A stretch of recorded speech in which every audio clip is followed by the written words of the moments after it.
Em 1981 era lançado aquele que se tornaria uma das maiores franquias de terror do cinema. Com a direção de um jovem Sanheim, com seus amigos, com muito pouco dinheiro, muita criatividade e muito desejo de fazer acontecer, fomos apresentados a Evil Dead, com Bruce Campbell protagonizando Ash Williams, que entraria para o marco da cultura pop com seu icônico groove. Passaram-se mais de 40 anos desde a estreia daquele filme. Estamos aqui novamente falando sobre Evil Dead. Uma franquia que está numa constante que é raro de se ver no cinema. Podemos sim argumentar que existe um filme melhor que o outro?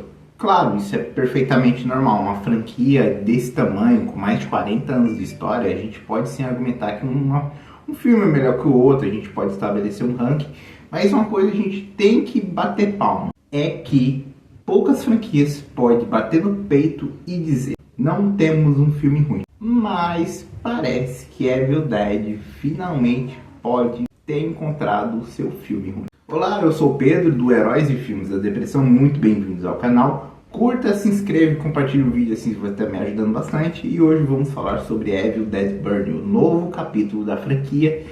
E vamos ponderar alguns pontos de por que eu acho que ele é o mais fraco da franquia e isso não faz dele um filme ruim. Bom, como eu disse no começo do vídeo, o primeiro filme foi lançado em 81 e até agora ele continua relevante, com filmes sendo lançados em 2013, em 2023 com a Ascensão e agora com Evil Dead em Chamas. É aquele clássico caso em que ele mantém a mitologia do universo de Evil Dead, só que cada diretor tem a sua própria liberdade de criar uma nova história, de criar novos personagens, mas respeitando a mitologia e fazendo referência ao universo.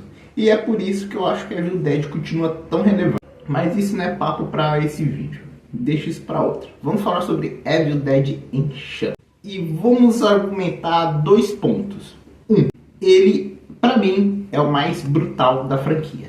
Não tem a violência, os deadites desse agora são muito mais brutais, muito mais violentos. Parece que a escala de terror e horror desse novo Evil Dead foi escalonado para uma puta que pariu. Velho, os caras usam banco de encosto, os caras usaram banco de encosto, roçadeira, garfo de churrasco. É um nível de violência que eu não tava esperando. Claro que eu tava esperando que era Evil Dead. A gente tá acostumado com esse nível de violência na franquia. A gente tá falando de uma franquia que teve coragem de usar a figura materna como o principal vilã de um dos seus filmes.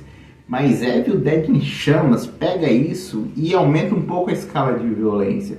Mas isso é ruim? Muito pelo contrário. É maravilhoso, porque por mais que ele tenha seus defeitos, e ele tem, eu vou dizer isso daqui a pouco, ainda é Evil Dead. A gente ainda tem aquela atmosfera que a gente espera da franquia. A gente tem os deadites, tem um livro, tem o sufoco, tem aquela sensação de desesperança que a gente vê quando os deadites entram em ação. É Evil Dead, mas quando a gente olha pra história, dá uma decaída, sabe? Parece que a história e a violência não estão em equilíbrio. Por exemplo, em 2013, tinha um equilíbrio entre violência e história. A gente se importava, a Mia se importava com o irmão dela, com os amigos.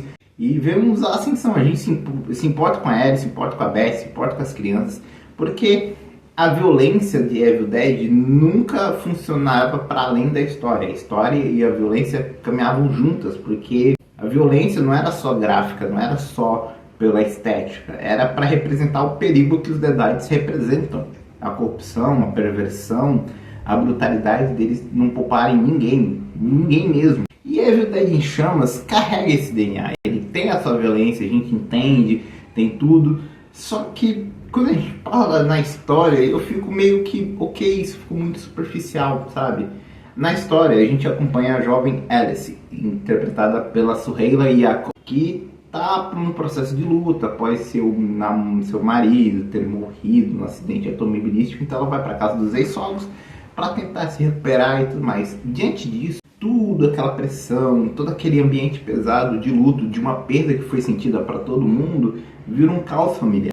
E isso não é ruim, tá, para um filme de terror. Eu até gosto, porque quando um filme de terror usa do terror e do caos, da violência para tocar em coisas em relações humanas, eu acho isso muito divertido, que deixa o filme muito mais complexo, muito mais divertido de se acompanhar, porque a gente não só torce para os personagens sobreviverem, a gente torce para que eles superem aquilo que eles estão passando dentro deles, da mente, do corpo e da alma. Como em Ascensão, a gente torce a cada momento para Beth conseguir salvar os seus sobrinhos da Ellie, que até então era sua irmã e agora, naquele momento, era um Deadite. Mas em Chamas, cara, parece que não tem a mesma sensação.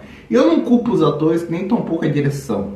Acho que o roteiro deixa isso muito superficial, sabe? Eu não vejo o Em Chamas me pegando nos personagens como os outros filmes fizeram, sabe?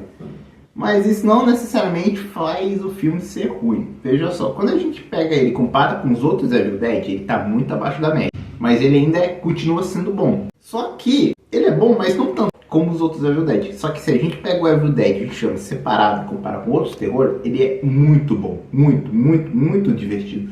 Muito legal. Parece que quando eu assisti o Enxames e saí da sessão, eu percebi que, o pior filme da franquia Evil Dead é melhor que muitos filmes de terror. E isso explica o nível que a franquia está. Você tá entendendo que o Enxames, comparado aos outros da franquia, a gente pode determinar que ele é o piorzinho. Mas não quer dizer que ele é ruim. É que ele é muito abaixo do que isso comparado aos outros. Mas se a gente pega ele e coloca contra outro filme de terror, não sei o que acontece. Ele se sai muito melhor. Essa é a sensação quando eu tive Evil Dead. E por que eu acho isso tão importante? Porque mostra o peso da franquia. E mostra o quão relevante ela é. Se o pior filme da franquia, eu considero esse o pior filme da franquia, me divertiu, me fez ficar entretido com os detalhes, com a violência, com tudo, mesmo achando um pouco os pontos superficiais, eu pensei, se esse é o pior filme da franquia, imagina quando eles fizerem a obra-prima definitiva, o melhor filme da franquia superando o de 81, como é que não vai ser? É um negócio que eu fico debatendo muito, mas isso é para outro papo, para outro vídeo. Eu não quis dar spoiler nesse vídeo, muito menos dizer coisas importantes, porque eu não quero estragar a experiência de vocês. Na próxima semana eu falo do filme com spoilers, com cenas que eu gostei e tudo mais. Comente aqui, você gostou desse filme? Esperava mais? Gostou? Ele tá dentro da qualidade de Evil Dead que você espera da franquia? Se sim, comenta, você vai estar me ajudando bastante. E lembre-se, curte, comente e compartilhe, assim você vai estar me ajudando bastante e vai fazer esse canal crescer ainda mais. Muito obrigado, valor, até o próximo vídeo.